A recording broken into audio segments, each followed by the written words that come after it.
was a rabbit in the forest. He was proud of himself. One day he saw a turtle near the side of the river. He told to him, "You are the slowest animal in the world." The turtle replied, "No, that's not true." The rabbit laughed and said, "You thought that." The smart turtle wanted to teach him a lesson.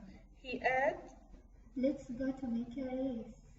Rabbit laughed and said, "Ha ha ha, I will be the winner."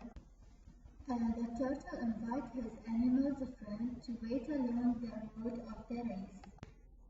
The race began. The rabbit ran fast, leaving the turtle behind. The rabbit turned back and laughed and said, "I can't see the turtle. He must be away behind."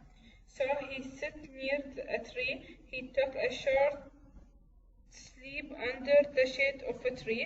The turtle had been walking. Suddenly, the rabbit got up quickly. He ran out just in the time.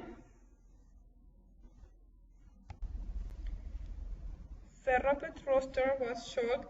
The turtle in the front of him. The rabbit jeered and said, "What, are you here?"